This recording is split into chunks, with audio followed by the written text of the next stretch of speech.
Hey, my fallen ones, and welcome to another Shen Pe Uts Taa-Neter production. I am your hostess and storyteller, Shen Pe. So it's just been a really exciting week for me. I've started my Korean classes. I go like 3 days a week. I'm going in hard for the paint, y'all. I'm telling you, I got my Korean name.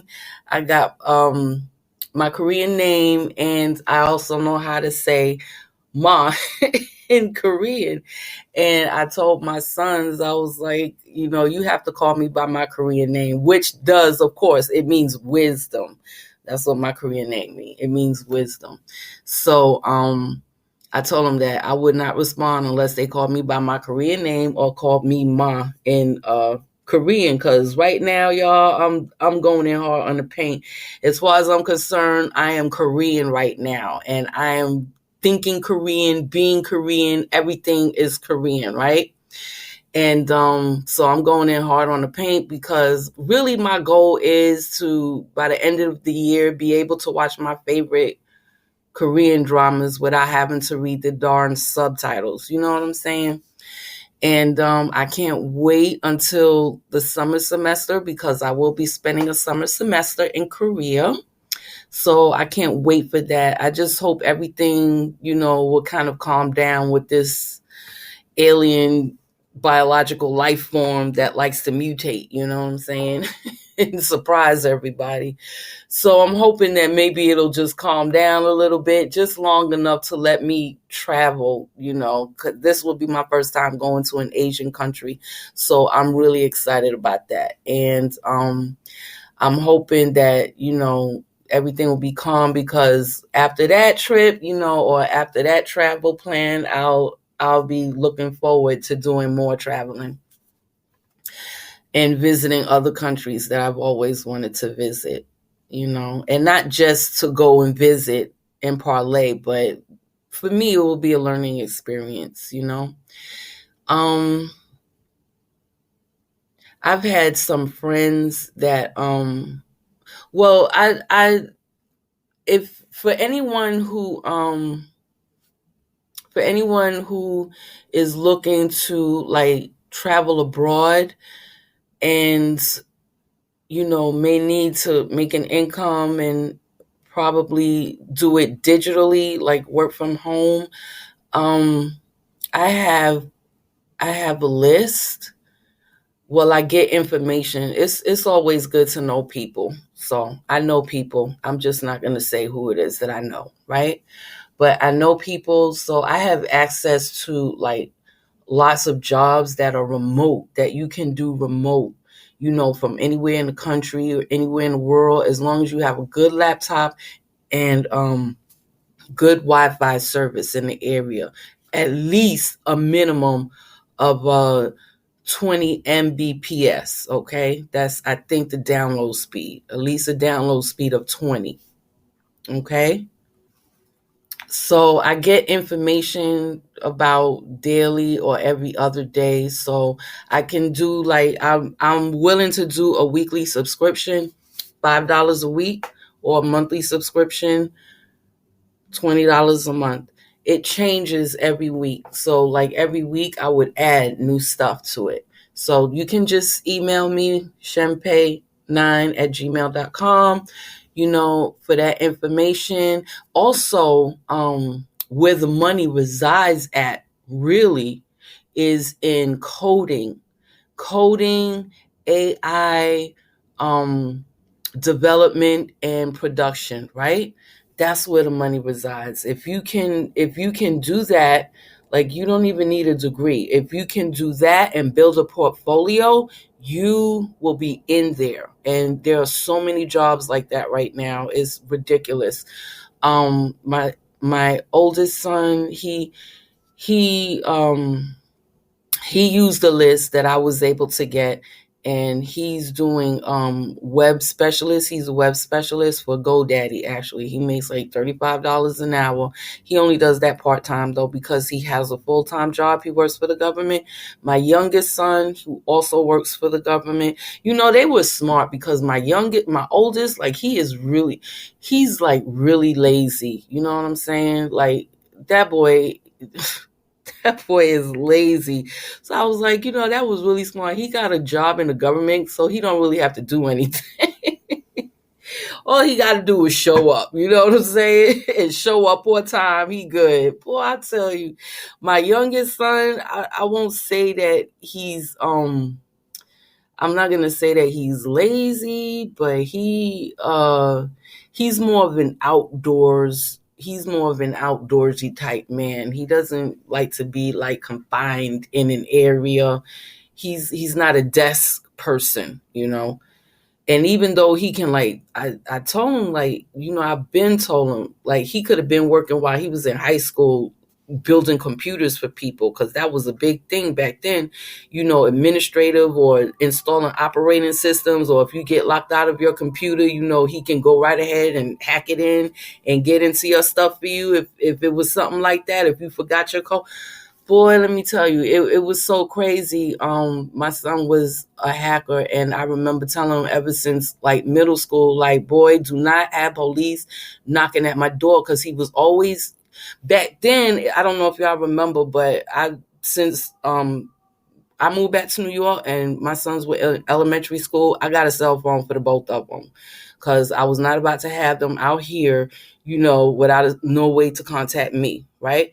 So I didn't care if it was like against the rules in school. I just told them, don't put it on while they're in the classroom. As soon as they're out of class, you turn that phone on and you call me, right? But anyway, I don't know if y'all remember, but that then I would say like around 2000s, 2006, 2007, 2008, they didn't have data plans, right?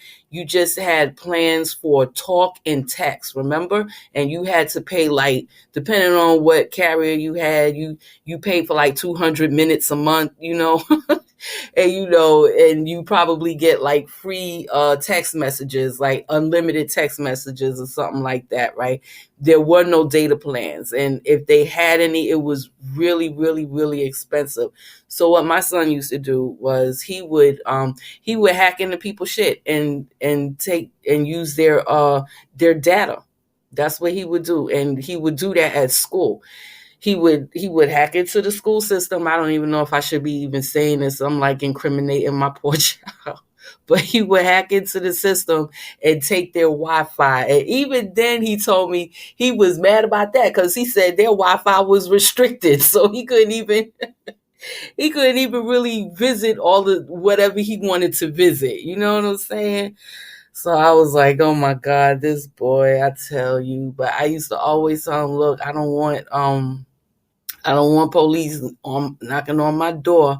I used to always have to be very wary of him, because, he's a hacker. He can hack into stuff, and I always had to, like, be very wary and always be in his business to make sure that no police will be coming knocking on my door. Okay. But anyway, he's always been an outdoorsy person, right? So, that's why he has a job that he has now in the government. It's like an outdoorsy type of thing, right? But he got a part-time job using the list that I gave him. He teaches privileged children in the good area in the Bronx. He teaches what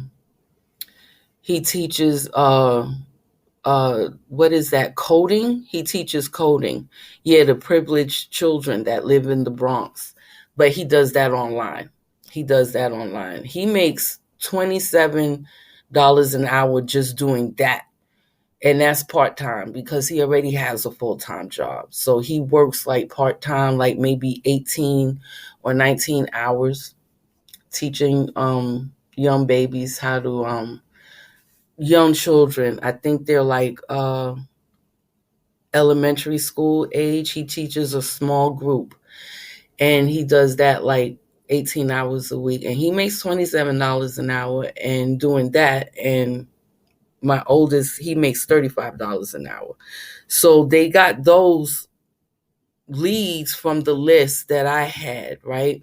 Because y'all already know, I told y'all before, the Karen fired me on my last job at Trader Joe's because of, the mask issue. I didn't want to deal with people who wasn't wearing one. And because I've never been sick. I've never been sick. I've never caught anything, and I would like to keep it that way. I mean, I don't know. I don't want to catch anybody's colds. I don't want to catch anybody's flu virus. I don't want to catch anybody's stomach virus. I don't want to catch anybody, because that is contagious, right? Stomach virus, the stomach flu is contagious. Diarrhea is contagious, okay? I don't want to catch anybody's pneumonia virus. I don't want to catch anybody invasion of the body snatchers virus. I don't want to catch anything from anybody. I'm a healthy person. For 53 years old, I told you already, I don't have no issues, and I'm not trying to get any, okay? But anyway, the Karen fired me. And that was last year. Before that, I was working for medical. I was in the healthcare industry as allied health professional, and that job I just quit because I wasn't trying to get the invasion of the body snatchers inside of my body, and I wasn't trying to do that. So I don't know, a whole lot of things. I said that was good for me. That what Karen did, firing me, that was, I think, a blessing in disguise, because now I can just go on the journey that I want to go on, right? And it freed me up pretty much to do that. So the only reason why I was looking for something to do online was like to make like some beer money or something, but it just so happened that I know somebody who hooked me up and was like, you can look through here and you can see, what it is that you want to do. You can make a little bit more than beer money. You know what I'm saying? So yeah, I do like customer service on the phone, right? And I do it in my own home, okay? And I do only like 15 hours a week, and that's good enough for me because, I have school. I have my language classes. I'm trying to learn a new language. I'm trying to finish my master's. I'm trying to go to Korea this summer. I don't want to really be bogged down like that working for somebody else, right? Because I have plans of my own. But the good thing about it is I'll be able to take my laptop with me to Korea and do these, 3 hours a day, right? I think that's awesome, and still get paid. So I can go anywhere and do this, as long as I have the required internet, and I have a good laptop. You know what I'm saying? So yeah, I have those subscriptions. If you're interested, I have, and these are real W-2 tax paying jobs. Okay. Some of them pay weekly, some of them pay bi-weekly, and some of them pay, the contract ones pay by the month, right? But for the most part, most of the ones are W-2 tax paying jobs. And some of the companies will even provide you with equipment, So that's just throwing that out there just in case, anybody who might be interested in leaving Blackistan. And that's just one way to provide you with a tool to leave Blackistan, because like I said, if you're like a woman such as myself, you single, whatever, like you're not really going to be you're not going to be able to go to somebody else's neighborhood. It's not going to be easy like that, because you're already by default, you're at, you're adjacent to these G Floyds by default. And there is no escaping that, there is no escaping that. There is no escaping that nowhere in this world, right? And in terms of like the safe places for us to visit in the world, I left people on my channel that I'm subscribed to.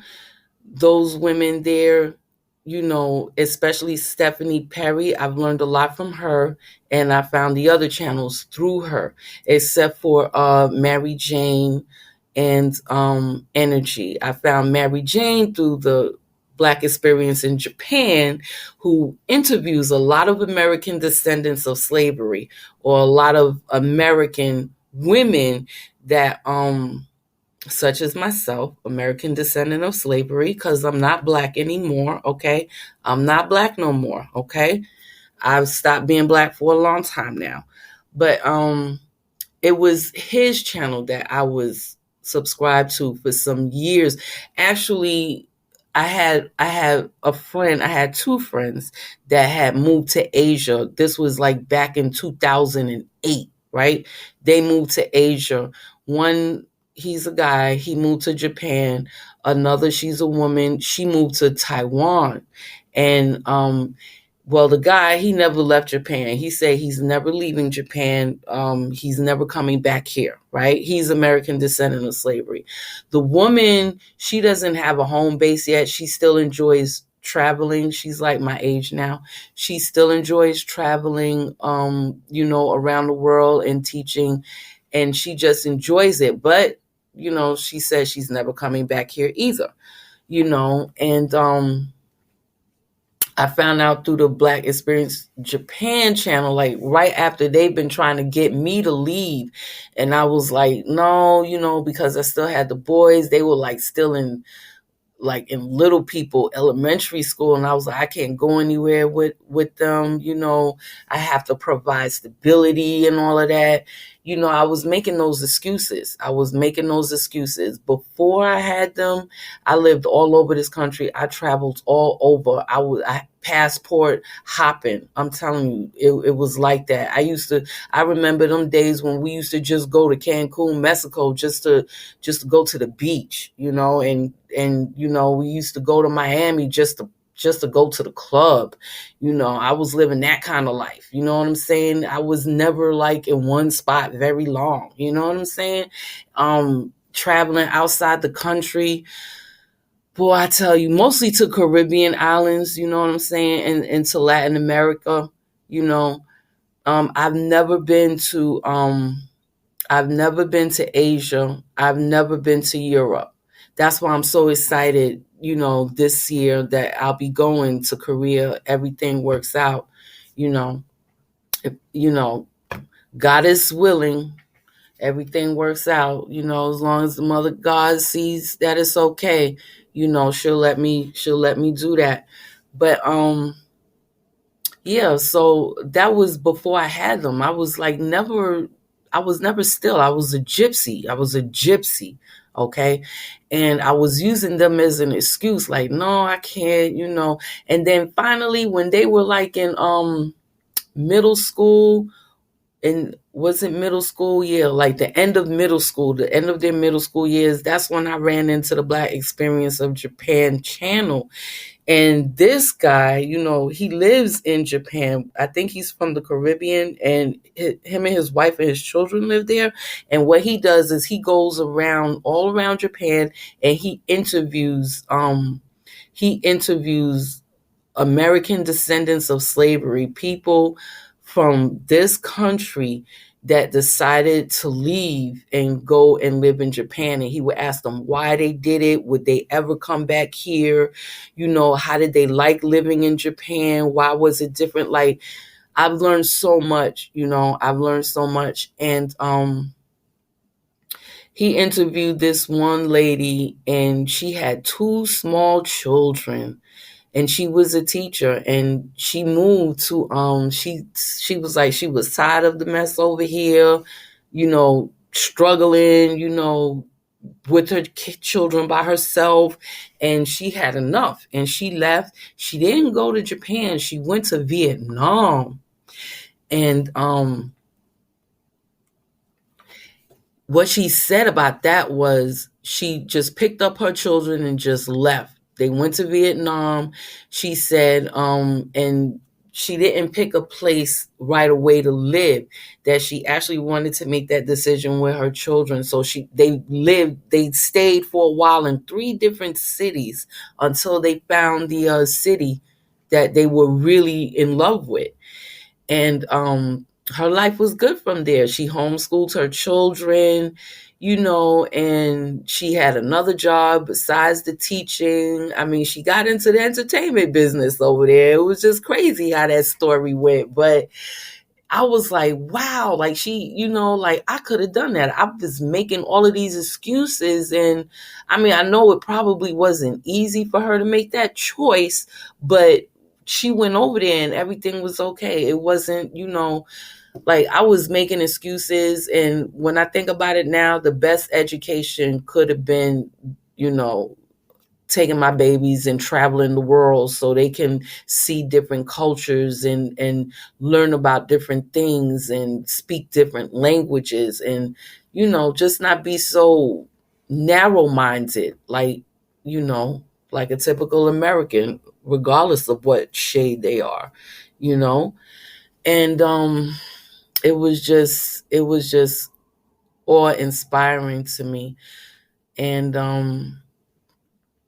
well, my oldest, he wants to move, and he wants to move and live in Japan. And my youngest, he wants to move and live in Canada. And that's kind of funny because one of the guys that this gentleman, the black man, the black experience in Japan, one of them he interviewed was American descendant of slavery, and he lived in Japan for 40 years, and he was so happy that he got a citizenship. And I was like, wow, because they don't give out citizenships like that, and he really did stress that, like, they don't even do it like this. But he was so happy. He said he dropped he denounced his American citizenship in a heartbeat, but he also explained that, which I already knew, is that they make it very hard for you to do that. I was just talking to that about that to someone else yesterday, but they make it very hard for you to denounce your citizenship, because they still want to get that tax money from you. You understand? Because no matter where you go in the world, and you travel. So wherever you go, it doesn't matter, because wherever you're at in the world, as long as you're an American citizen, you have to pay taxes. It don't matter where you got your feet at, where you put your feet at. You know what I'm saying? You go like I plan to go somewhere else and maybe work for a little while or whatever I want to do, and I will still have to pay taxes over here. So when my sons leave, because they are American citizens, when they leave, they decide to go somewhere else, they still have to pay taxes to this country, right? Working, you know? But yeah, that's why they make it so hard, for people to denounce their citizenship. But I just regret that, I was just so, like, I could have left. When I saw that lady, I was like, I could have left. She had her two babies with her, and she did the damn thing. And through his channel, that's when I ran into other American women or American descendants of slavery, because I'm not black anymore, and I'm not gonna call anyone else that, right? So I ran into Mary Jane's channel, and she's a beautiful young woman, and she travels all around the world, and that was just so inspiring for me. That young lady really inspired me.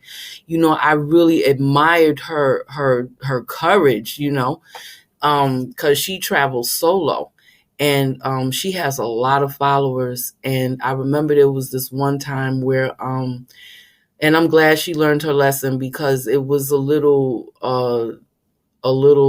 kerfuffle where I remember people were all over the internet, just trying to call her out her name, saying that she was a thief and this and that. And, like, people are just counterfeit spirits everywhere. And then you had this one alphabet gang dude in particular, who also has a lot of subscribers, and who's always smacking his lips on TV eating food. Like, no one told I don't think he was raised properly, because you're not supposed to eat in front of people like that. That's rude, right?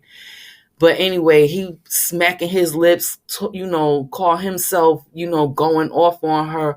But what had happened was, she had decided to help other young women leave the country and see something else, right? This is why you can't, like, there is no sisterhood. I say this all the time. There is no sisterhood. She tried to help these other young ladies leave. So, she had a plan. She had an itinerary. So she was like, okay, you got to pay X amount of dollars. The X amount of dollars will pay for your airfare round trip.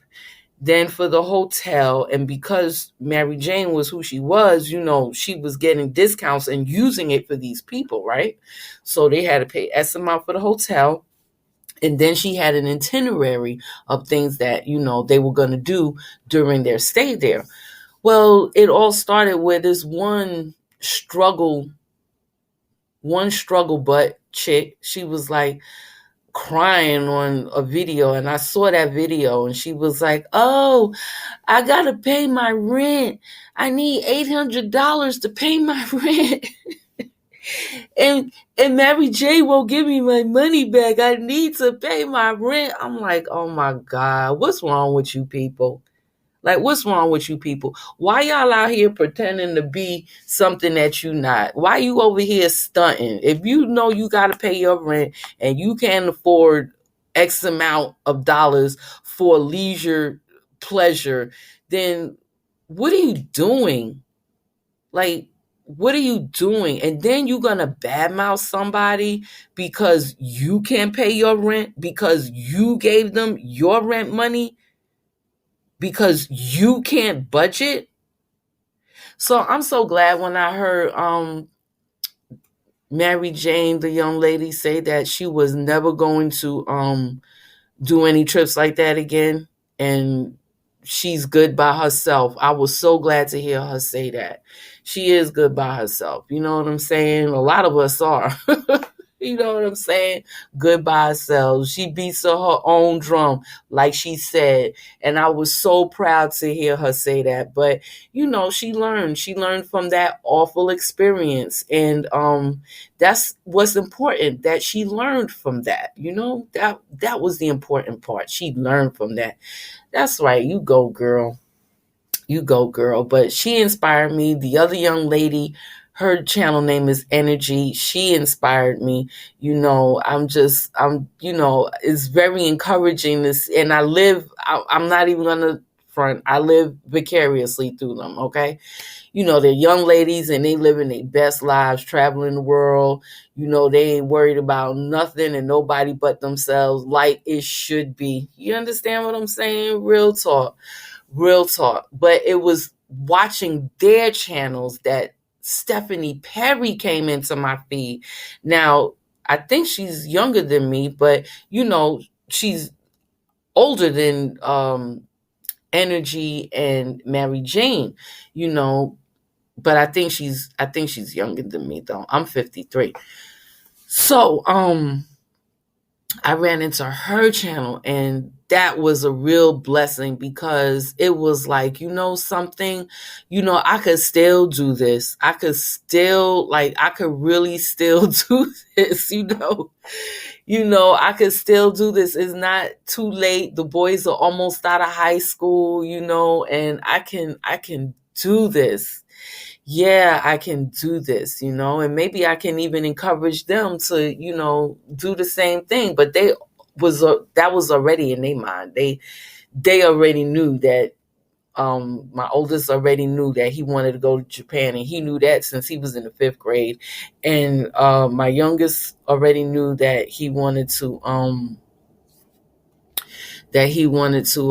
go to Canada. That's where he wanted to go. So I also had Miss Stephanie Perry and the other young ladies who I came across their channel through her. Now, she actually, helped women, rather than tell people like, you just need to leave where you at, you just need to go. But rather than just tell them that, you got to give people the tools, right? You got to give people the tools. And if they're willing to accept the tools, then you know that they're really ready to leave, right? Because, just because just because they say they left Blackistan, it don't mean that they really left Blackistan, because they still have a Blackistani mind. And you can't you can't have a Blackistani mind when you leave Blackistan. Like, you got to purge. You have to purge from all that toxicity, mentally, spiritually, economically, because you support, you lose $50 billion a year, due to G Floyd's. Like, you supporting them. You have to purge all of that. You really have to do a detox, and you have to be ready to go. Like, you have to be ready to go.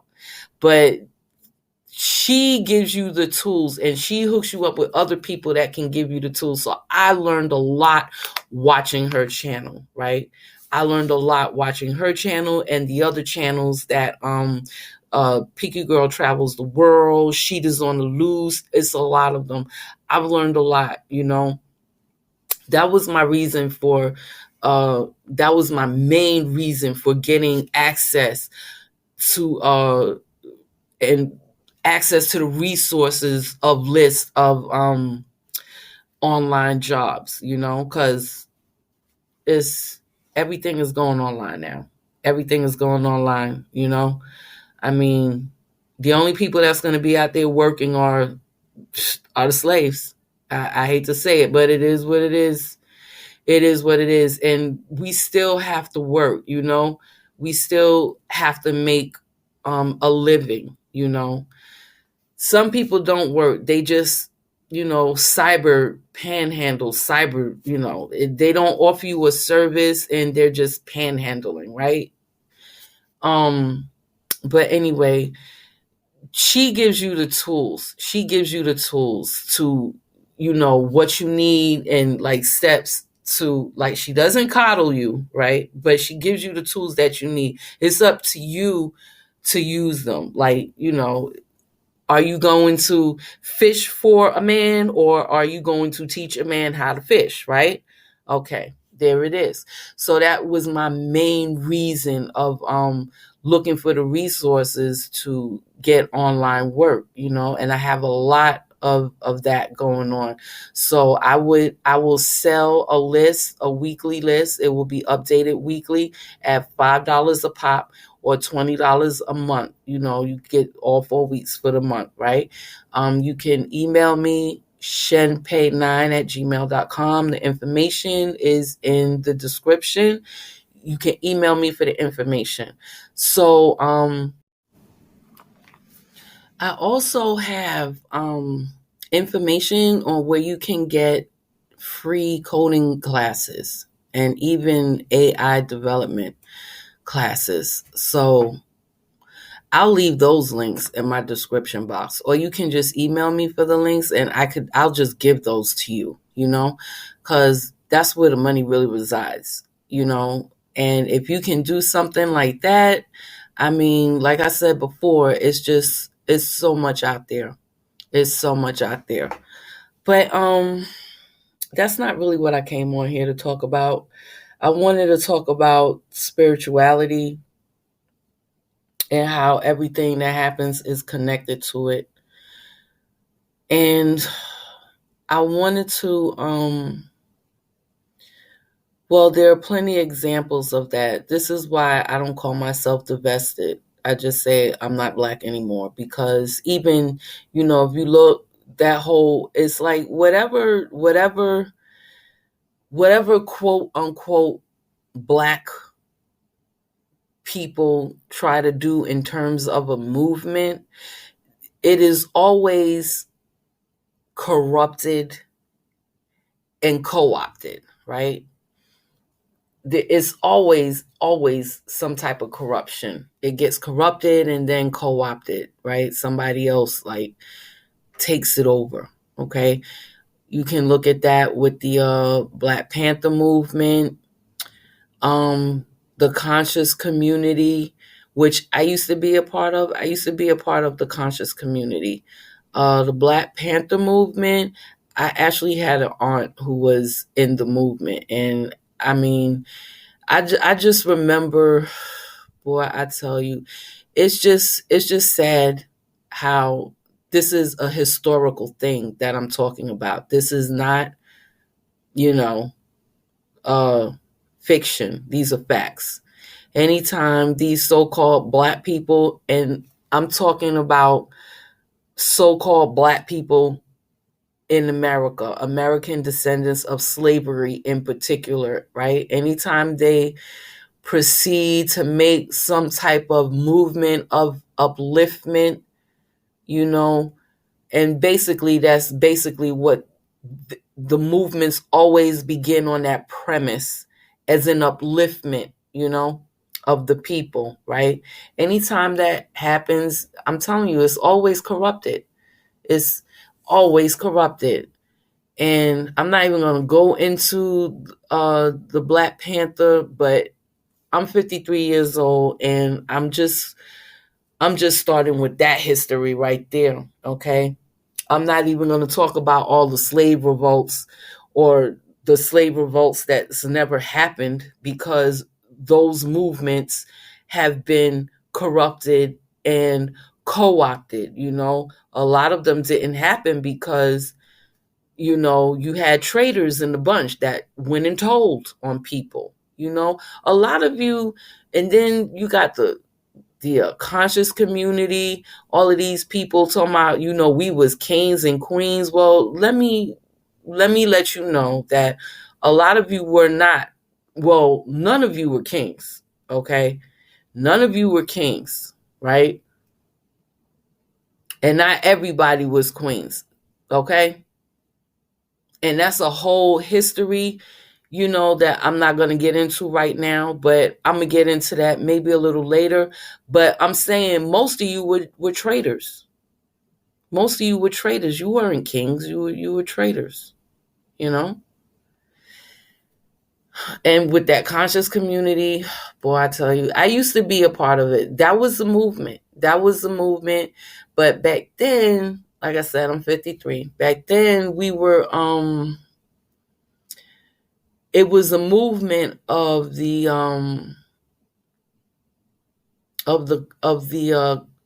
collegiate, of the college students. It was the movement of the college students, right? And it was basically in New York. It was a New York movement, the conscious community, and it started in New York with the young people being taught under Dr. John Henry Clark, Dr. Ben, Dr. Van Sertima. Those were the main ones that were involved, right? I was a student at Medgar Evers College, and we used to have meetings all the time. We used to hold meetings back then among the students, and we had a large budget.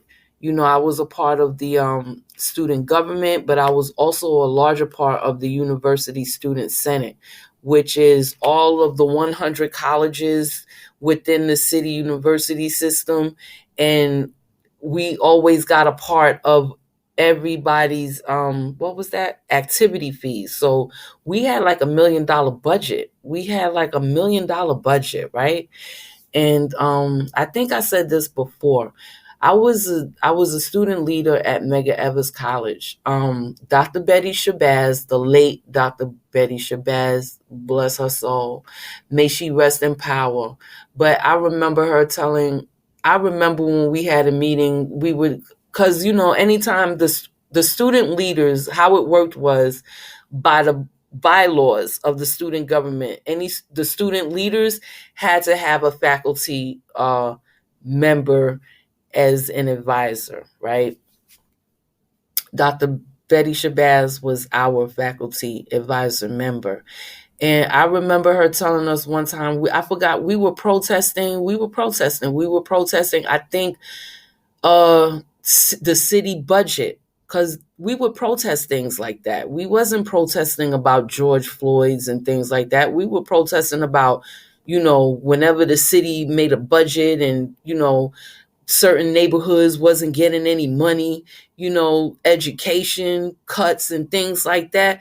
Yeah, we was raising hell about stuff like that. We was raising hell about the money, basically, And I remember once when we were on our way over there to Hunter College, we were on our way over there to do some real protesting. That's when I think that was when we had the beginning of the war in the Middle East, right? And I remember her telling us that she was very proud of us for continuing, the fight for, our people. I remember her telling us that. And I remember us not going to jail, and I remember us being thrown in a paddy wagon and we was about to go to jail, you know, for doing what we was doing. We was protesting, and police came, broke everything up. Some of student leader, we got in the paddy wagon, and I remember that phone call. And after that phone call, we was released. We didn't even go anywhere. We was released out that paddy wagon. But that was Dr. Betty Shabazz. And I remember that we used to meet at politicians' houses to discuss, serious matters that had impacted us or impacted the neighborhood that we lived in. I lived in Crown Heights, and this Medgar Evers College was in Crown Heights, right? But we worked together in cooperation with all of the student governments in the entire 5 boroughs. Y'all have to understand this, right? This was it was a conscious movement, right? It was a conscious movement. And one of our issues, which was always on the agenda and all of our meetings, was how are we going to educate the general population, right? Because as far as we were concerned, like, they didn't know what was going on. None of them attended a city hall meeting, nothing. They, just existing, and whatever happens to them, it just happens. They'll just deal with it when it happens. Like, people wouldn't attend a city hall meeting, a city town meeting, city council meeting, and these meetings were always open. A legislative meeting, these meetings were always open to the public. An educational council meeting, nothing. Like, and we were like, well, how are we going to get these people involved? Like, they need to get involved. They can't just be sitting around and just letting shit happen, right? That was always on the agenda. And what we tried to do was we used the money from our budget. To give lectures. Back then, the place to do the lectures that was most popular was at Medgar Evers College, and was pretty much in Brooklyn. Hunter College, and back then also City College, when they had the Assata Shakur Justice Center. It was a student center. Assata Shakur, and I can't remember the Chicano man name, but Chavez or something. I'm sorry, I can't remember his name, but it was both. It was like Assata Shakur and the Chicano man, his name. It was a student center, and we would meet there a lot too. But Medgar Evers College, which was in Brooklyn, and the Slave Theater, which was also in Brooklyn, those were like very popular places. And sometimes Hunter College, those were popular places where we would hold like public lectures. Like, we would, like, Dr. John Henry Clark would do these lectures for free. He wrote like about 10 books. That's like the last, if you ask me, he was the last historian of American descendants of slavery. Like, when he died, there is no more after him. It's like the history is buried with him, right? But he would do lectures. Dr. Ben would do lectures. Dr. Van Sertima would do lectures. Dr. Van Sertima is the reason why they don't call Columbus Day no more, and they call it Indigenous Peoples Day, because he's the one that argued in front of Congress about that, right? It was Dr. Van Sertima.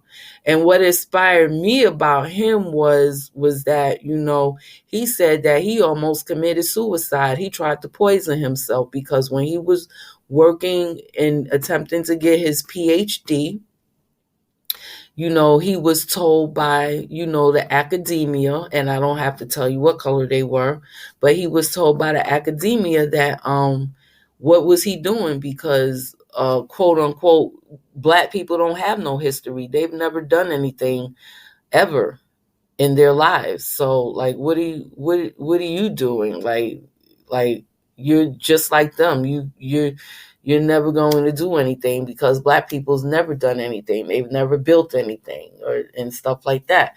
So this man said he literally tried to kill himself. He tried to commit suicide. He drunk poison, and when he woke up the next day alive, he thought it was a God thing, right? He thought, he was saved, and because he was saved, that he made it his mission to dig up, do archaeology and dig up and get all of this information about civilizations, right? And that's what he did. And so did Dr. Ben. Dr. Ben actually had over like 250 or thousands of scrolls, of ancient scrolls that he collected from all over the world, right? Ancient scrolls and ancient texts. And the Nation of Islam got that stuff. And I think that they acquired it from him when he was at, his most vulnerable moment in a nursing home. They got all of the scrolls, and I would like to read them. I would really like to read them because that's what I do. I read. I've been reading since I was 4 years old. I don't watch TV. I don't listen to this crappy music. I've stopped. I don't even think I was born Black. You know what I'm saying? I'm not Black anymore. Okay. But I just want to say, I'm just saying that to say that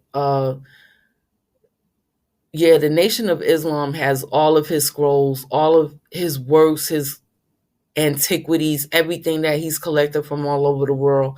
And nobody's allowed to read that because, it's the property now of the Nation of Islam. So, like I said, again, more history buried, right?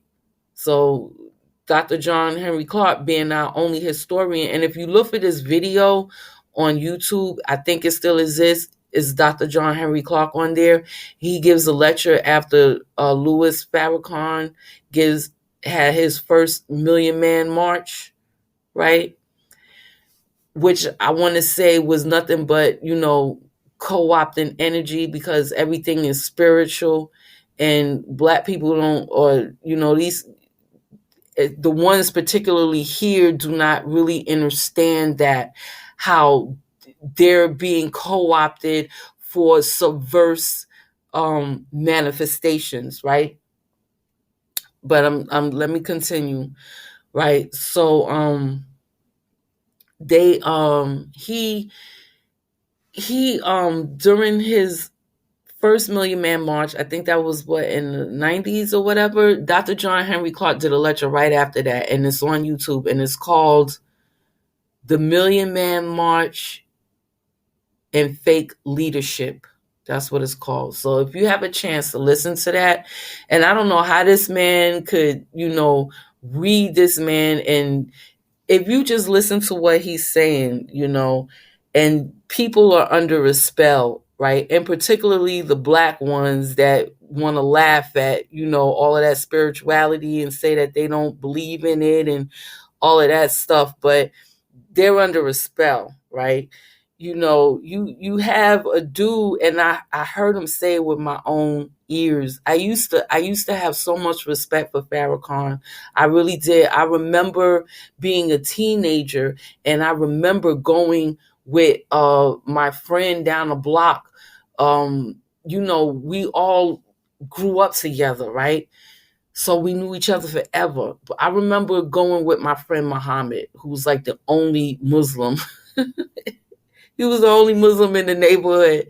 But I used to go with him. Me and my other friend, we used to go with him wherever Farrakhan was doing like a I don't know, a sermon, a speech, whatever you want to call it. He would always invite us to go. And I was still a teeny bopper at that age. And, I went, and I had so much respect for him until I heard, because it was a radio station called WLIB, right? That was like the Black Power station in New York, right? And it was a Caribbean station at that. It was a Caribbean run station with Caribbean people, right? But that was like, the Black Power station in New York. It was called WLIB. And I'm not sure if they even still on there. I think they was AM, right? But they used to play Farrakhan speeches or lectures or whatever you want to call them, sermons, every Sunday. And we used to listen to them every Sunday. And I'm telling you, that moment that I lost respect for this dude, right, was when I heard him say with my own freaking ears that people that look like me with a wide nose, a thick wide nose and thick lips and nappy hair was cursed by his God, apparently, because I don't worship the same God he does, okay? I don't worship any God most of y'all do, okay? But that's what he said. And I was like so disappointed. I don't even think I was angry. I think I was just more disappointed to hear him say something like that. He made a whole speech about how people with dark skin and big lips and big noses and nappy hair was cursed. Like, I was like, what the heck? Yo, I lost all respect for him since then. And I've just never listened to him again. Cause here it is, some high yellow, half white, half black, biracial Caribbean dude, not even American, because I'm American, right? This dude Caribbean and he biracial, right? White mother, black father. Go and talk about people that look like me is cursed. I'm like, oh wow, that is so crazy. But I lost all respect for him. And people still follow him. And the crazy thing is the people who follow him are the same people who he said was cursed. Now, please, I'm begging you, make that make sense. Okay, make that make sense. It don't make sense unless you're under a spell and it's spiritual, right? Because I stopped listening, and I had to be about, I think maybe I was still a teeny bopper. I was like 16 or 17 when this man said that. I heard it come out my own, I heard it with my own ears, yo. I'm telling you, it was on WLIB radio. I'm telling you. And apparently Dr. John Henry Clark heard the same thing, because he had a whole lecture about that. He had a whole lecture about that and questioning why nobody was questioning what this man said about people who look like him.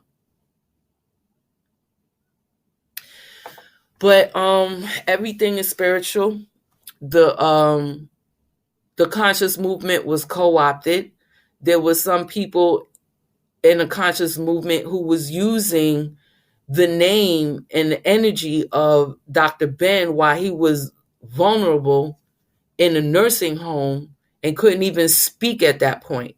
There was people trying to make money off of his name, right? them people, them Hotep Christians in the so-called conscious community. Y'all know who I'm talking about. Them Negroes, them G Floyds. They ain't nothing but, and one of them was somebody posted up a video with one of them talking about it's okay to sniff a little cocaine. It's okay to sniff a little cocaine. Y'all know who I'm talking about. Y'all know who I'm talking about. I'm talking about them raggedy ass, no teeth, disease carrying, uh, pimps, prostitutes, sluts, junkies, and drug dealers. That's all they are. That's who the conscious community was co-opted by. The Hotep Christians co-opted that. It was co-opted by them. It was corrupted and co-opted by them. Prostitutes, sluts, pimps, junkies, drug dealers. Did I say junkies? Yeah, junkies and drug dealers. Okay? And that's just the truth. That's and I lived through that. So I can speak on that experience. I can speak on that experience. The Black Panther experience that was co-opted and corrupted, I can speak on it, but only from a historical point of view. I can't speak on it through experience. You understand? But only through history. It was corrupted. It was corrupted. It was corrupted. You got traitors everywhere. And no matter what the history of this country, anytime Black people, so-called Black people, because I'm not Black no more, but anytime, particularly American descendants of slavery, try to build a movement to uplift the people, it is corrupted and co-opted. That's just fact. And that's historical fact. And I'm particularly speaking on the conscious community because I've experienced that. I was not a part of them shenanigans. Okay, I just left that alone. Was not a part of that shenanigan. But it is what it is. It is what it is. A lot of this, there's a spiritual connection to everything. It's a spiritual connection to everything. And I didn't do a disclaimer because what I was saying, it was true. It was true. There was nothing that, it was true. Everything I said was true. Now you can go and look that video up, do a YouTube search. The Million Man March and Fake Leadership, Dr. John Henry Clark. It's somewhere on YouTube.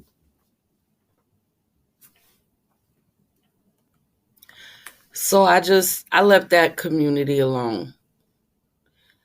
But I did that understanding or understanding that, anytime American descendants of slavery put forth a movement, which the basic premise of it is to uplift the people, is just always co-opted.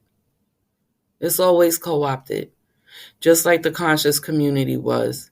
They were doing free lectures in the community for the people to come and learn something for free.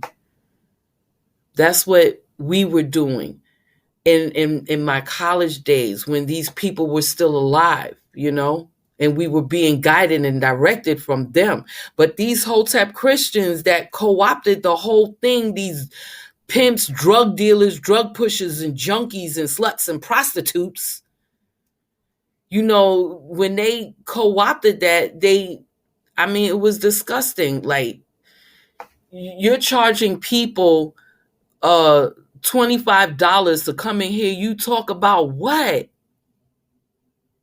About what? Like, it was nothing going on but spit bubble rhetoric. That was no way, that wasn't intellect. That was spit bubble rhetoric coming from hybrids, basically.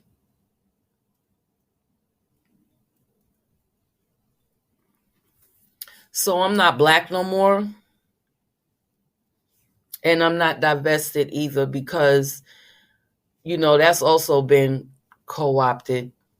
But like I said, everything is spiritual. Everything is spiritual. Everything is spiritual. Even Yvette Carnell and Antonio Moore, their movement, American Descendant of Slavery, that they the ones that coined that term. That was their baby. Okay, they're the ones that coined them terms. One day she was like, "I'm not black no more." I'm American. I feel you, girl. I'm not even mad at you because I've been not black no more. But hey, I'm grateful that you came up with a term that, we can call ourselves American, even though most of them don't want to add descendant of slavery because they're ashamed, you know.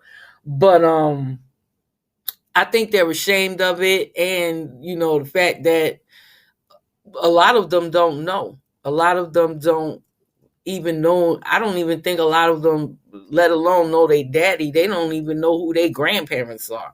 A lot of them don't, and a lot of people who do call on her show, I think they do know what their lineage is. It's like I said already, my family, my mama family, been over here since the 1700s. Like, they are recorded in the Library of Congress. Okay, they have the first slave that came on the first slave ship, or not the, I think he said one of the first. Look, let me tell you something. They got the name of the first slave that came over here on a damn slave ship. Okay, it is what it is.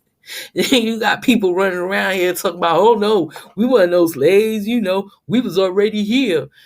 Yeah, that's that mixed up information that they got from the so-called conscious community that was regurgitating things in a spit bubble rhetoric form and fashion, so they got it twisted. They didn't even get it right.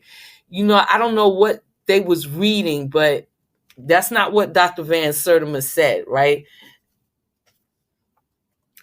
That is not what he said. Yes, he did say, I think it was him who said they came before Columbus, right? I'm not sure. But y'all got it twisted because y'all were slaves. And even if you want to call yourself a Native American, like, you still got it twisted because them Native Americans kicked you out of their tribe and said y'all not like them. you know I think that's what my children's father is going through now. You know what I'm saying?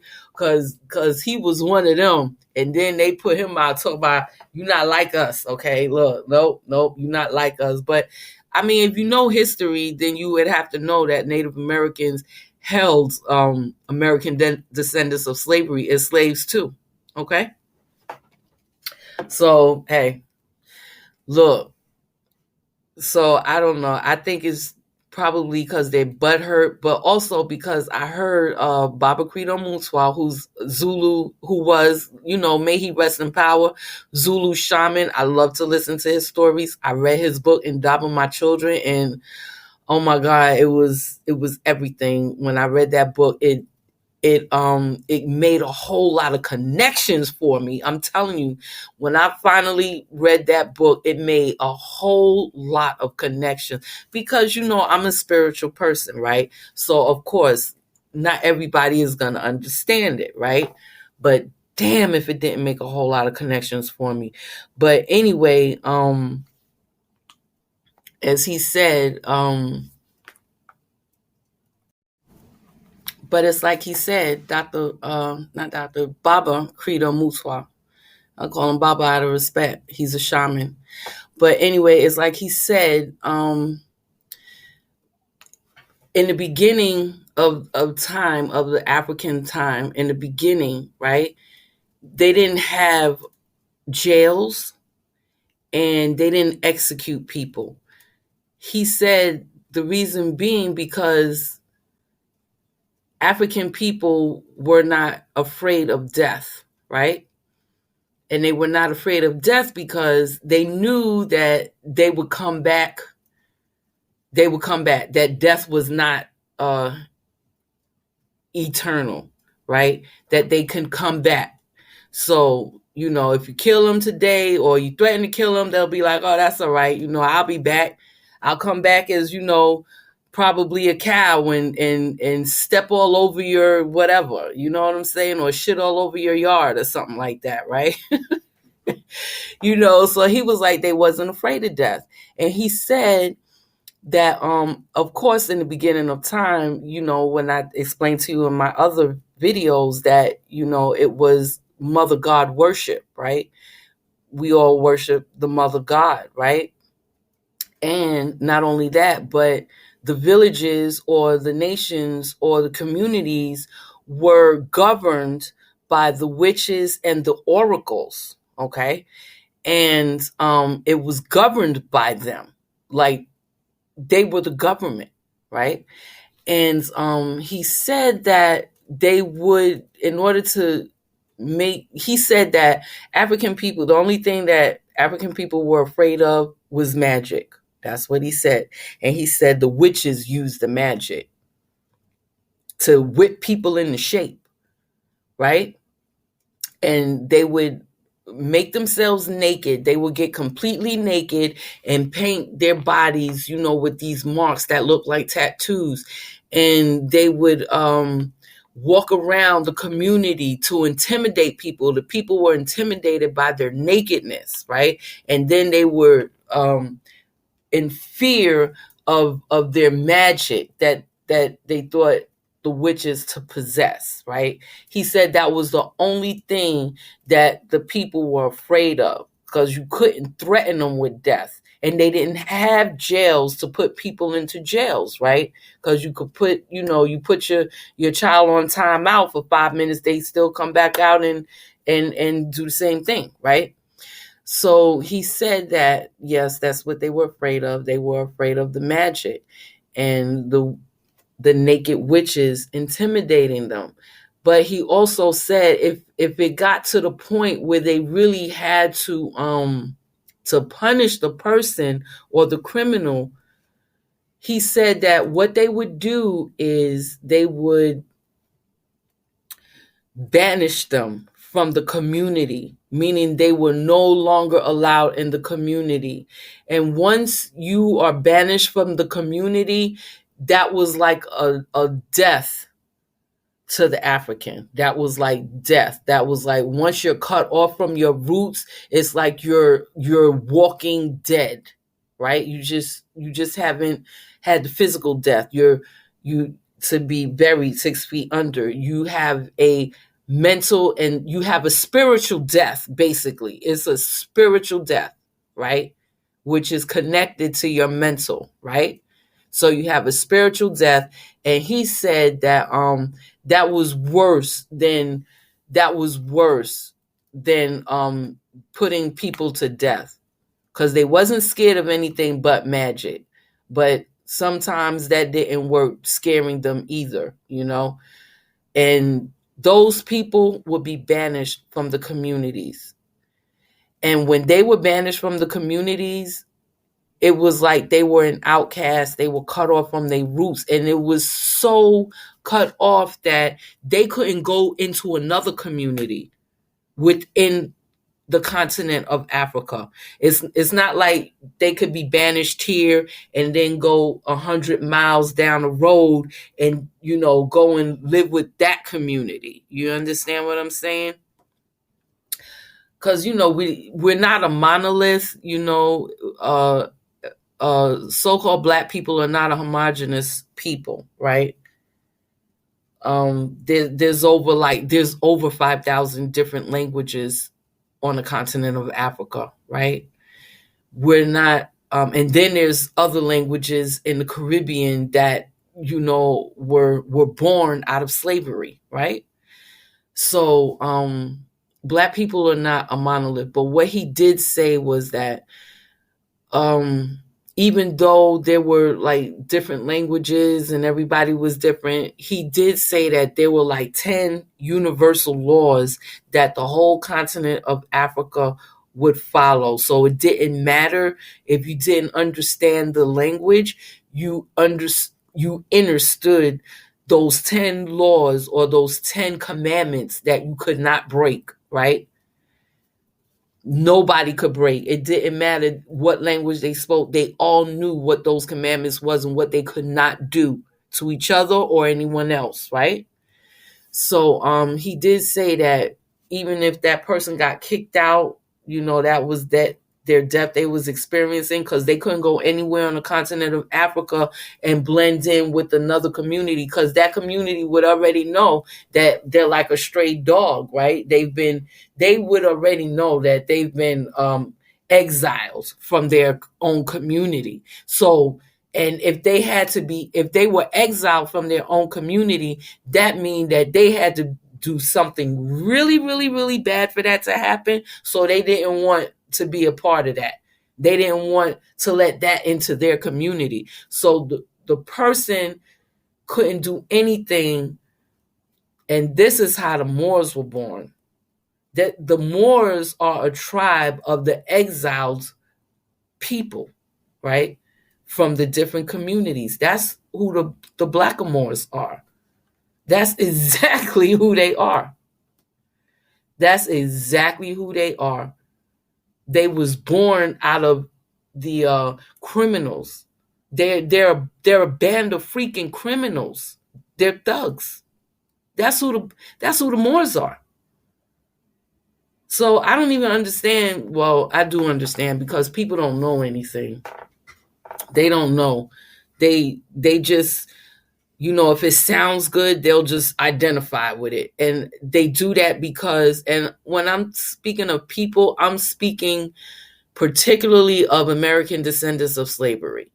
If it sounds good, they'll identify with it. And I think that has everything to do with, being sold by their own people, the Moors, being sold by them to the Europeans and brought over here as slaves, cut off from their roots. That's like Baba Credo Mutwa said, that's a death. That's like a death. And, they're always in some way trying to get back over there. Like, I don't even know. Well, that's not me, because I have no desire to go to that continent. I have no desire at all to go there. Like, for real, for real. But that's who the Moors are. That's originally who the Moors are. They are the bandits, the criminals, the thugs that were exiled from their communities, and they were nomadic. They had to band together because no other community would accept them. They all, band together. That's how they ended up in Europe. That's exactly. And they didn't only end up in Europe. They were in Asia too. They were in what used to be called Siam. What used to be called Siam, Burma. They were in Asian countries. These people, these criminals, right? They were in Asian countries. It wasn't just Europe. And that tale that they like to spew, talking about, yeah, we was over there in Europe, we had to civilize them people. No, they didn't. They were criminals. What do you think they did? Listen, they were the dregs of their own freaking society. Come on now. They were the dregs. They were unwanted. They had to do something extremely bad to be thrown out of their community. And usually murder warranted that, Like murder, like they didn't tolerate, according to Baba Credo Mutwa, they didn't tolerate that. Like if you murdered somebody, like you had to go.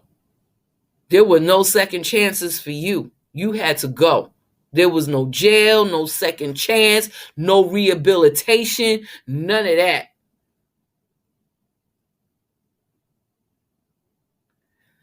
Boy, I tell you. So that's how they ended up in Europe. That's how they ended up over there. And like I said, they ended up in Asia, and most of the time they were like, how you say, commissioned to fight wars for the Asians, right? Asians, they like different parts of Asia. I'm not just trying to group them all together, but damn, they had a lot of wars. Like, yeah, them people stayed fighting, like for real, for real. And that's where the Blackamoors, came in handy with the Asians. They were commissioned to help them fight whoever they would happen to be fighting against that time, right? And they went into Europe. They didn't go into Europe to civilize the Europeans, like they like to tell. Europe is actually named after a Moorish princess. Okay, because after they band together, now they're the Blackamoors or they're the Moors. They have their own society now, but they're nomadic, right? But there has to be a leader. Whenever you got a group of people together, like y'all did read Lord of the Flies, right? That was like required reading for me in the 8th grade. Whenever there's a group of people together, somebody has to, be a leader, right? There's always like that. Somebody's always looking for somebody else to lead them, right? So they were a nomadic society, but with no home, with no real home, because they were basically kicked off of the continent of Africa, really. So they didn't have a home. Where else would they go? Europe was close. Europe was very close. Like, I believe you could walk there almost once you're in a certain part of the northern part of Africa.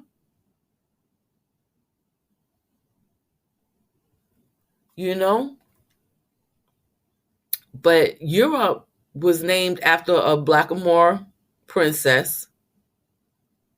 Her name was Europa. Okay? Her name was Europa. And I remember Dr. John Henry Clark told the story. He told a story about her. Okay? But it is his story, right? History is his story, not her story. Okay? It's two sides to actually three. Okay? But Dr. John Henry Clark told a version of history, okay? And his version was that the princess Europa was kidnapped by the Europeans, and the Blackamoors went, to go and get her, to go in and get her back. And a lot of them, I think a lot of them died, and still they failed to retrieve the princess back, Europa, who was a Blackamoor, right? And that was his story. But there's another side, and it's her story. And her story says that, she didn't want to be involved in an arranged marriage, right? She didn't want to be, because that's what they did. She was a princess, and she had to get married to some dude, more than likely another Moor dude that, she didn't probably even know, let alone, I can't even say like, she probably didn't even know him. But it was an arranged marriage. She wasn't happy with it. And I'm not sure if she loved the European man, or, if she felt like it was a way out, right? A way out of that situation. And maybe she even bargained with him to save her from a fate that she didn't really want, that she would rather go with him. You understand what I'm saying? And what I'm getting at is that she wasn't kidnapped, that she eloped with him. She did it willingly. She did it willingly. Okay? This is what I'm trying to get at. Her story. Her story. She did it willingly. Now, I'm not sure if she really loved the guy. Her story said that she did. But I'm thinking that, she was a princess, and the guy who did it, I think he was like a top general or somebody. He wasn't like a prince or anything. He was just like a high general or something like that. And I'm thinking that, she just bargained with him. She bargained with him and made an agreement. Like, you get me out of this shithole, I'll be forever indebted to you. You know what I'm saying? Like, where else is she gonna go? She was in Europe. But at that point, the blackamoors were in Europe. Because when I did my research, I found that Europe didn't began to be called Europe until around the 5th century BC, right? Between the 4th and the 5th century, they was calling that part of the continent. It used to be West Asia. There was West Asia and then East Asia, right? So around like the 4th or 5th century BC, they started calling it Europe. So that tells me that, these blackamoors were there already. And then you got to realize that, well, I'm not going to go too far, but I just want to say that in terms of her story, when she did go with this man, I think 2 of her sons became, well, 2 countries in Europe was actually named after her sons that she had with this general. Now, I can't remember exactly which. I think somewhere in Italy. One was somewhere in Italy and the other was somewhere in Greece, right? I don't really exactly remember where, but 2 of her sons from this marriage with this European man,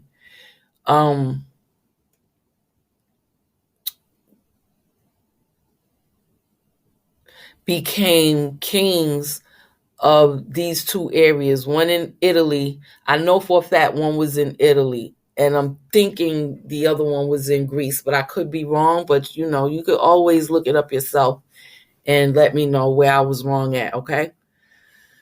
But I'm saying that to say that everything is spiritual. Everything is spiritual. And Black people, or so-called Black people in particular, in America, who was sold into slavery by their own people, who still to this day refuse to even acknowledge that. That's why I'm grateful for Yvette Carnell and Antonio Moore, who now has a 501c3 foundation. So if you donate to them, you could actually, write that off on your taxes if you donate. You know what I'm saying? So they not on here cyber panhandling. And I brought them up to say also that even Tariq Nasheed attempted to co-opt their movement. And he attempted to do that by calling Yvette Carnell and Antonio Moore names. Like he just makes jokes, and stupid people laugh, like thinking it's funny and hilarious. And he attempted to co-opt them, and he calls themselves foundational Black Americans. Child, boy, I tell you, people are lost. But the ones who follow him are like, yeah, I don't think they can read though.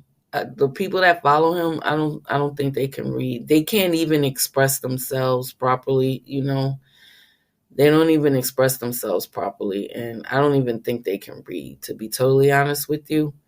And if you even see what they look like going to his little meetings, like, oh my God, child, it look like all of them gonna need to be in a nursing home. Like them dudes I used to see in the nursing home. Lord have mercy, boy, I tell you. Oh my God, they look horrible. Like, yo, dudes walking around here looking bad, like bad. Like you ain't even take care of yourself, and you over here walking around here talking about uh what, red pill, blue pill, what the heck? I don't know. Manosphere. You don't need women. Yeah, I want to hear you saying that when somebody's gonna need to change your diaper. You know what I'm saying? But we'll see. We'll see. Because looks to me like don't nobody love you. And I kind of like feel sorry for you. You know what I'm saying? Because I know when I'm old. Well, I'm already old, but when I'm older in another 50 years, I'm not going to need anybody to wipe my butt for me, or change my diaper. And more importantly, I'm going to still have people that truly love me. You understand? There's going to be people that truly love me. Okay? But boy, I tell you, they looked horrible. They look like they just look bad.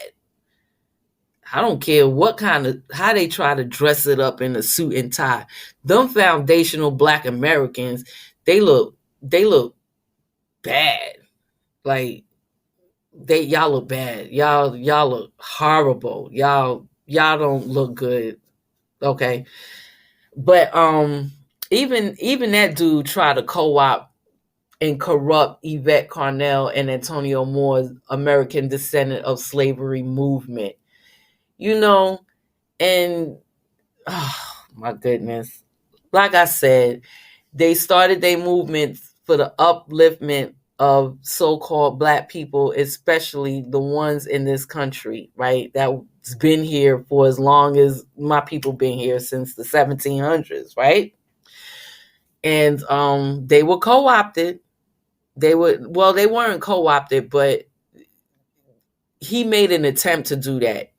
And he made an attempt to corrupt them to the point where um, you know, well, they got that over with because Harvard had to retract the piece that they did on ADOS. And I'm glad they was on that.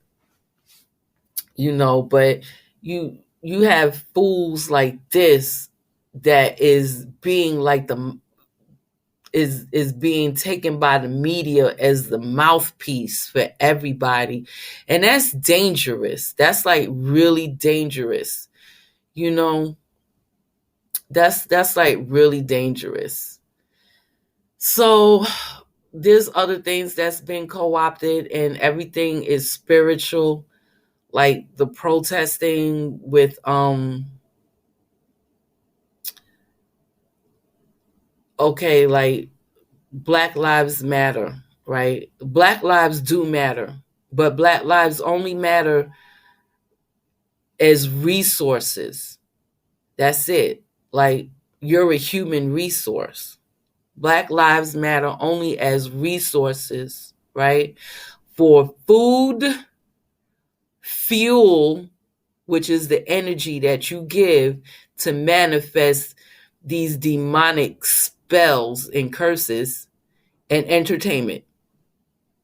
Because y'all entertain the whole world, which is another reason if you're trying to, if you want to travel outside of the country, that's another reason why you should watch Miss Stephanie Perry, because they'll let you know like what countries are okay for Black women to travel to, because these people, they have us looking really, really, really, really, really, really bad, right? You have the men having us look really bad through their music, especially through their music, because it's being emulated all over the world.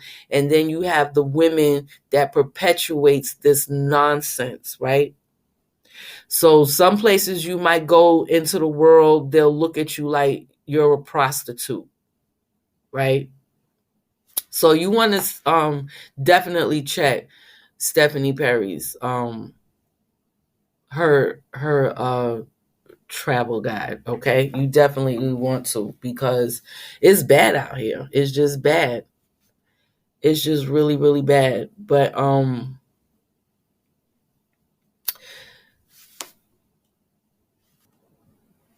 like I said, Black Lives Matter only as a source of food, because you're a vegetable, like Michael Jackson said. He wasn't lying. You're a buffet and they eat off of you. And that includes people that, foreigners that comes to this country and step on you like a doormat and get everything off of your back, right? And I mean everything: healthcare, jobs, housing, food. They even giving these pregnant immigrant ladies out here $1,000 a month, right? And their immigrant status will not be co-opted, and it's given to them from a what is it called? One of those nonprofit organizations. Yo. And the crazy thing is this nonprofit organization is supposed to be like one of those organizations that uses the word black in it so they can help, quote unquote, black people or black women specifically. Child, let me tell you something. We ain't got nothing but a bunch of Latinos over here that are illegal immigrants. Okay, nothing but a bunch of them illegal, and the few that do look brown skin, Hispanic, like me, the few that do look like that are not out there taking those free resources. They're actually hiding. Okay, they're actually hiding. They're in hiding. But the ones that do not look like me, right? They getting everything, boy. I tell you, they walk around here like they know they the shit. I'm just saying, it is what it is, right? So yeah, they use that everything is spiritual. They use the word black, but it's being given to these immigrant people that don't even look like me, and they're getting everything. They're getting everything. This is what's going on. So your food, you're a source of food, right? So people get to come over here and eat off of you like you a buffet, right? Then you're fuel, right? People get to use your energy to manifest their wickedness, to manifest their deviant agendas, right? They'll have you all riled up to go out there marching and protesting for G. Floyd's, right? Right? Like, your energy was used to manifest and bring about this curse and this spell, right? Because you was out there protesting with Black Lives Matter, who was started by LGBT, by Alphabet Gang women, and even women in who are part of the Alphabet Gang. They don't like women. I keep telling y'all this. Nobody in the Alphabet Gang like women. I don't care what gender they were born with, what gender they identify with. They do not like women. Boy, I tell you, but they know about magic and spells and things like that. That's why they out here co-opting your energy to manifest this foolishness, right? So you come out here and you protest talking about no justice, no peace. Don't you know that's a chant? Don't you know that's you're doing magic consists of rhythm, and movement, right? And chanting, right? You can chant to a rhythm. You get what I'm saying? You can move to a rhythm. So you're marching, that's a movement. You're chanting, right? And you're chanting in a certain rhythm. You get what I'm saying? So you're working a spell unwittingly. You don't know what's going on. You're saying no justice, no peace, right? And you're putting the movement and the rhythm behind it, and that's exactly what you're not going to get. You're not going to get justice, and you're not going to get peace. That's what you're chanting for. No justice and no peace. That's what you're saying. No justice, no peace. That's exactly what you're saying. You're getting exactly what you're asking for. Okay? You got to be careful what you're saying out here. You have to be careful what you're saying and what you're doing, but you're getting exactly what you're asking for. So these people from the LGBTQ co-opted your energy, right? Using it to manifest their deviant agenda, right? So you out here and you protesting, and it's quote unquote black women doing it. Black women out here using their energy to protest for these G Floyds, right? So to you, is it just me that realizes that the whole time Obama was in office, that G Floyds was getting murked left and right? Or it was always an incident with a G Floyd and police during the Obama time? During the Obama time, there was always something. It was, I mean, even Obama said one day, he was like, to one of them, I don't know who it was, Trayvon Martin or one of them, even Obama was like, that could have been me, you know? I remember him saying that. So it happened during his 8 years. It was like on the news every day. People around the world were seeing it. China even said something about it. uh the guy who runs the Philippines even said something about it. Like, people was, every day people was, people in South Africa was even saying stuff about it. Like, I think the guy, was it in Chile, Peru, Brazil, one of them Latin American countries, the one who was giving oil to quote unquote black people during the crisis, and he was giving them oil over here in America to heat their homes. Chavez, I think that's his name. A lot of them are named Chavez, but Lord forgive me if I'm getting it wrong. But he was one of the presidents in one of those countries in South America. This was all happening during Obama's reign, during his 8 years. During his 8 years, right? It was always something with police and with these G Floyds, right? And then you got Black Lives Matter out here, having these black women out here acting like men, standing in front of the police with their arms out, like, you got to go through me to get to. Man, boy, I tell you. And this foolishness, right? Right? You got these people, alphabet gang, use it. And don't nobody in the alphabet gang like women. They hate women. They hate women. Even the women. It don't matter what gender they are. They hate women. Like, y'all need to really understand this.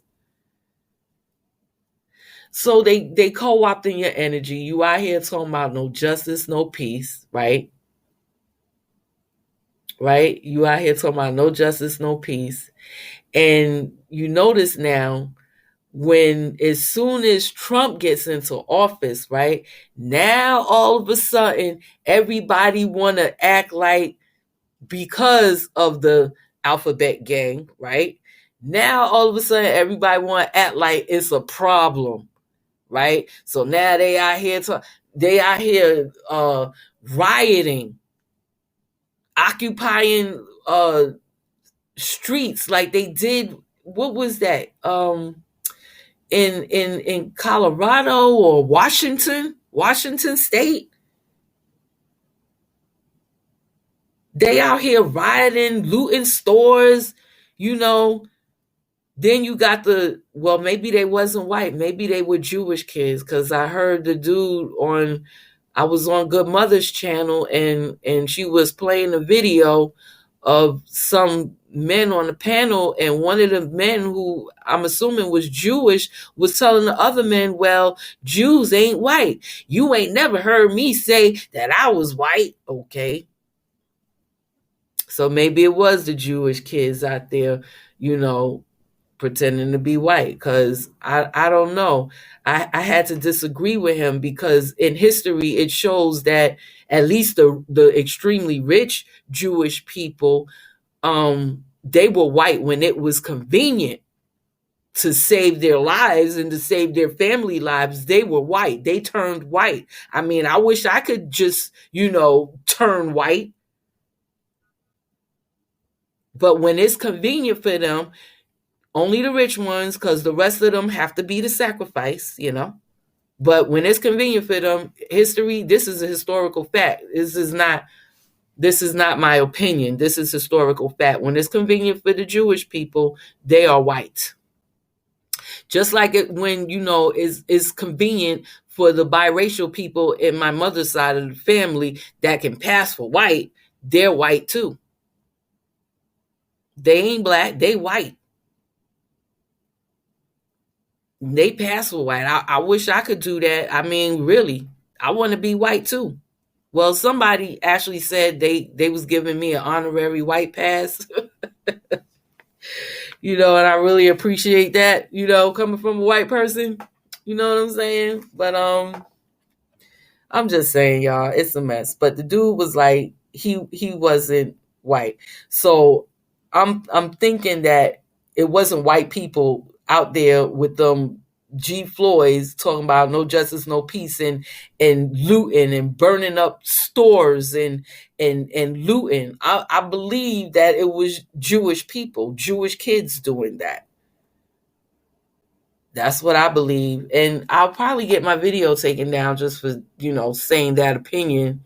You know what I'm saying? All of a sudden, I'll probably be racist or crazy like Whoopi. Whoopi. But all I'm going to say about that is Joe Rogan. Joe Rogan and Whoopi. And like I said, there is no sisterhood. You know what I'm saying? Because,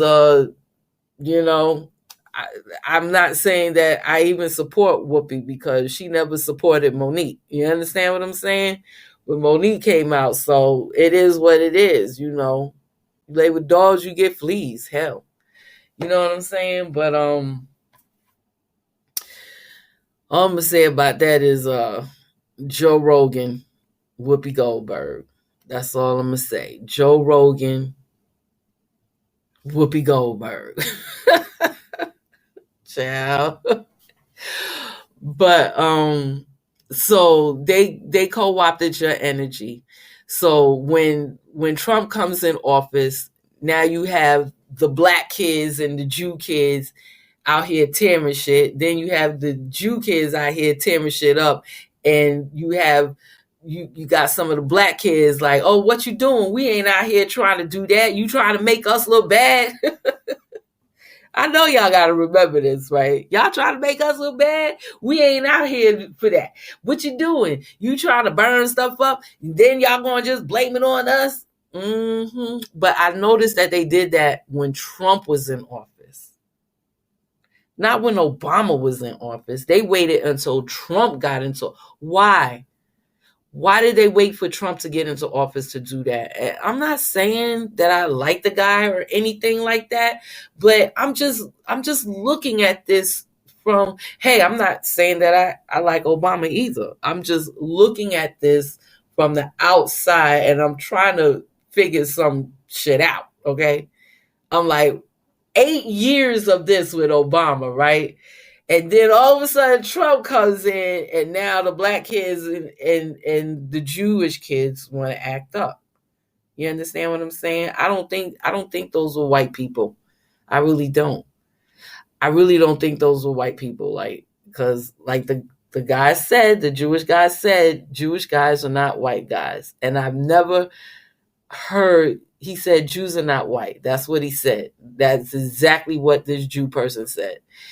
And I've never heard through all of the commotion or anything with the people who were doing the rioting ever say, I've never even heard them say that they were white. I didn't hear them say that they were Jew either, but I didn't hear them say that they were white. And that they were doing this for their Black American brothers, right? Yeah, but there's a relationship between the Moors and the Jewish people, because the Jewish people also bought and sold Africans in slavery, and they had a contract with the Moors, so they have a history. They have a history, right? But so you have them saying that no justice, no peace, and you got all of this commotion. They waiting on Trump to come into office to do all of this nonsense, and it's just a total mess, right? So now you see how that you're used for food. You see that how you're used is fuel to fuel all of this, just to fuel all of this disunity. You understand? It's like I said in my last video, you don't have to be doing the same thing in order to have unity, right? That's not what unity is, right? Just look at the biology of your own self, right? You have 1 trillion different cells in your body, and they're all doing something different in order to make it possible for you to function as a whole human being, right? They're not all doing the same thing. If they were all doing the same thing, you would not be able to function. You wouldn't be here. Like you wouldn't be walking around here doing and saying stupid shit. You understand what I'm saying? But it doesn't, everybody don't have to be doing the same thing for unity, right?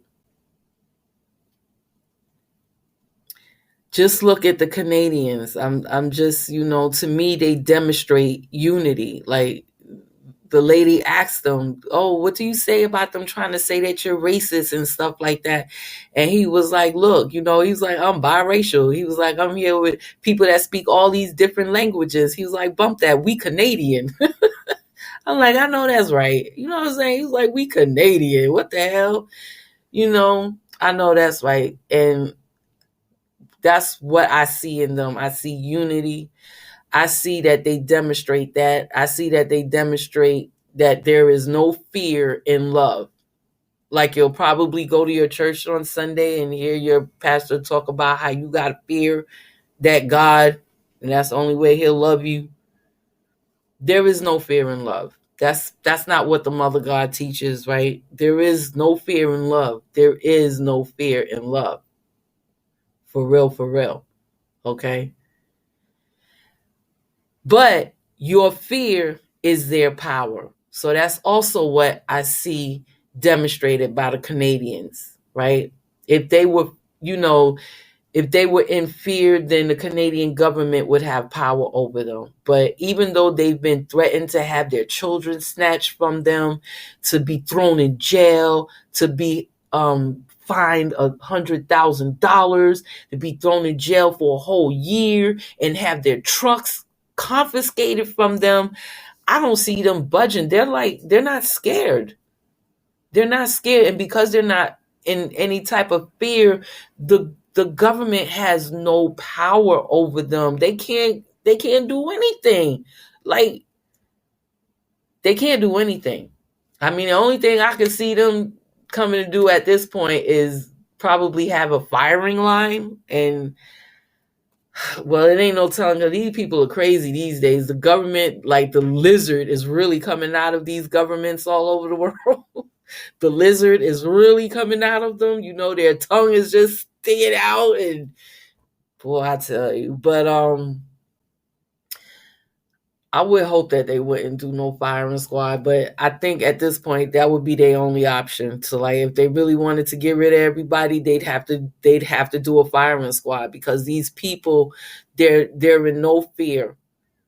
They are in no fear. So the government has no power over them, literally. And they're showing there is no fear and love, because even though they are all not the same, they're not racist, they're not misogynist. I see women out there, children out there, and like the guy said, everybody he was with in the crowd at that moment spoke different. I think he said it was like about people speaking 10 different languages over here. What are you talking about? Yeah, but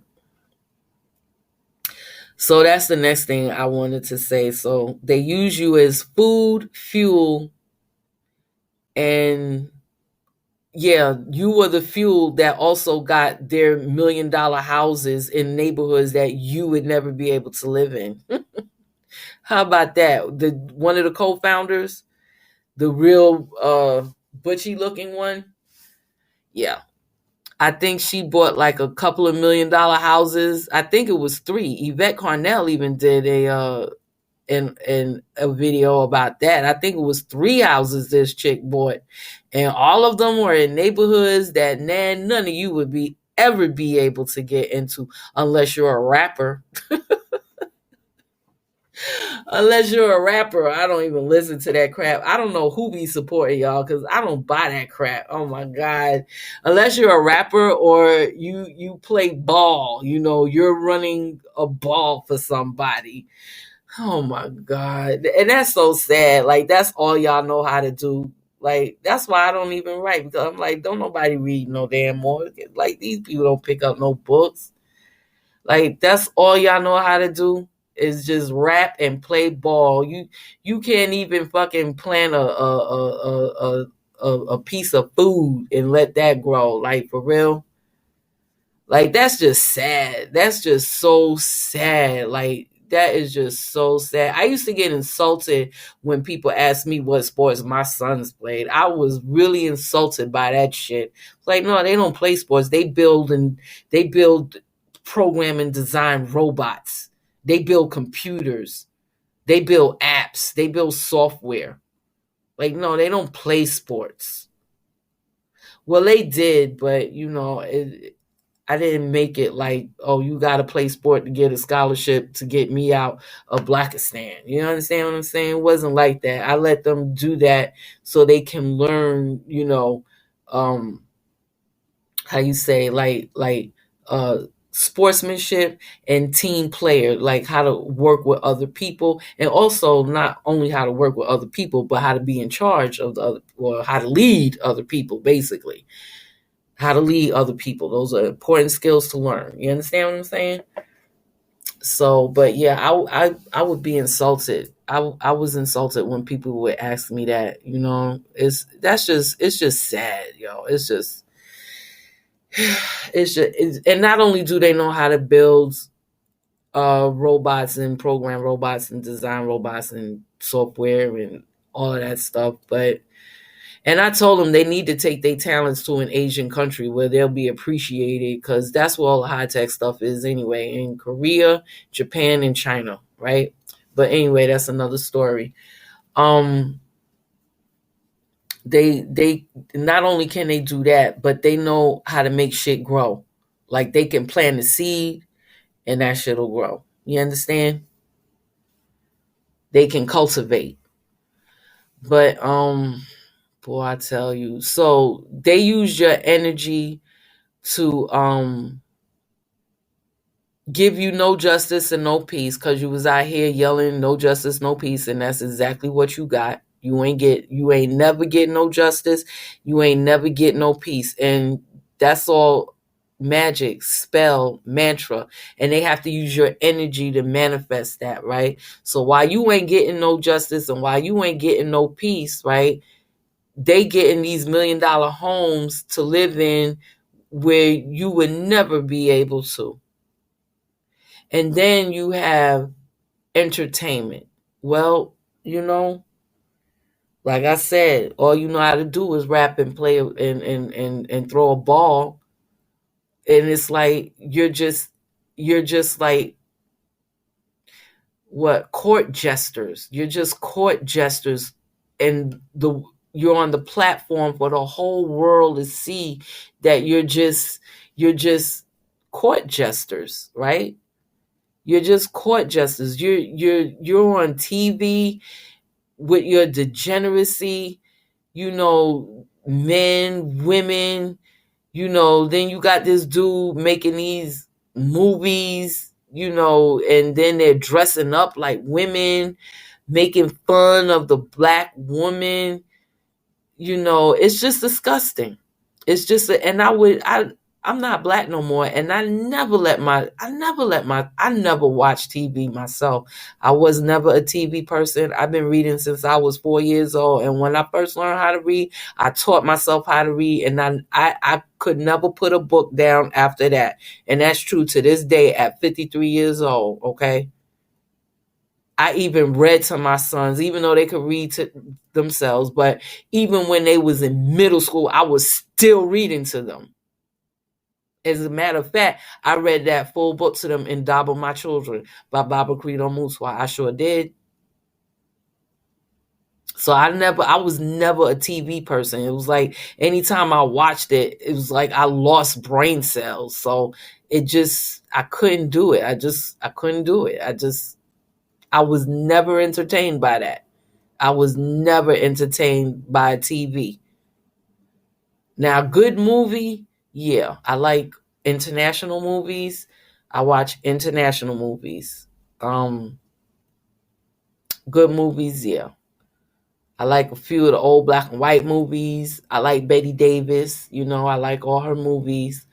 But in terms of like TV, I don't do that. And I've never, ever, ever allowed my sons to watch that crap. I would never let them listen to no black people music, because first of all, it would make me sick, having them vibrations bounce off of my walls in my apartment and then resonate in my frontal lobes. It was just like, it literally made me say I couldn't, and I couldn't let my, like, if I ate steak, they ate steak. Okay. So since I wasn't listening to that shit and watching that shit, it wasn't nothing. Like, it wasn't nothing to them. They didn't think that it was not normal not to have a TV in the house, right? That was normal to them. That when they friends with whatever friends that I did allow to come over and they wanted to, why y'all don't got a TV? That wasn't normal to their friends, but that was normal to them. They didn't, I wouldn't play that music around them. I wouldn't let them watch TV. I didn't even pay for that shit. I wouldn't even do it. I wouldn't even do it. But I didn't want to see that, and I don't want them seeing that. I mean, it's bad enough that they gotta come out here in the real world when they going to work or when they coming home, and it ain't nothing but G Floyd's begging them for $1 for some change. Like, it's bad enough they gotta walk out here and see these G Floyd's bums in the street, homeless, standing on the corner, standing on the sidewalk where you gotta go around them because they just standing there taking up space. Like, this, it's bad enough they gotta see. It's bad enough they gotta witness that, yo.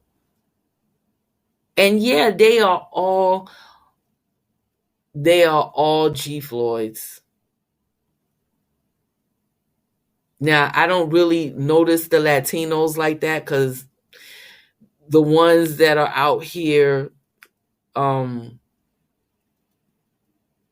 the same way as these homeless, junky, dirty, smelly, dusty looking G Floyds. Like, they're like invisible to me, and I'm thinking it's because I see so much of the G Floyds. It's like they're everywhere. It's like they're everywhere. And I know my sons got to see this when they come home. I know they got to see this. They're like everywhere. I mean, these guys are everywhere, y'all. They are taking up all of the space everywhere. Like, you can't even go to, well, the private restaurants don't do this, but like the fast food restaurants, I don't even like walking by them because you got a G Floyd there waiting by the door, pulling the door open for somebody to come in with his little change cup, his little change coffee cup. I mean, it's just so disgusting. Like, it's just like, no, why would I want my sons to watch TV watching these American descendants of slavery looking like trash, just looking like trash and doing trash stuff? Is like I said, it's bad enough we gotta walk out our apartments and see it in real life. Like, it's bad enough that I can't hide from them, but at least the TV and the music I can, unless there's someone out there blasting that shit coming out the cars. But yeah, so Black Lives Matter only as a human resource of food, fuel, and entertainment. That's it. So I'm just going to leave it like that, and I'm just going to come back with some more rants, esoteric rants, as I like to call them, because it's all spiritual. It is all spiritual, okay? And I'm just going to come back later. So until then, y'all, take care of yourselves, love yourselves, and remember, the only person you need to be better than is the person that you were yesterday. Okay? That's all. It's no competition. It's about evolving. And you don't have to do anything but love yourself and be better than the person that you were yesterday. And don't let anyone, tell you any different. And if you're looking for remote work, remember, you can just email me. You can email me for links. I'll give you those. You don't have to pay for those. I have some links to where you can take free coding classes, because that's really where the money resides. Okay, like, you really want to get into that. But there's other things, for the jobs, for the online jobs, remote jobs. They're real paying jobs. So, and I'm going to update that every week. So just inbox me. Just inbox me, okay? If you're interested, only if you're interested. And until then, talk to you later. Later.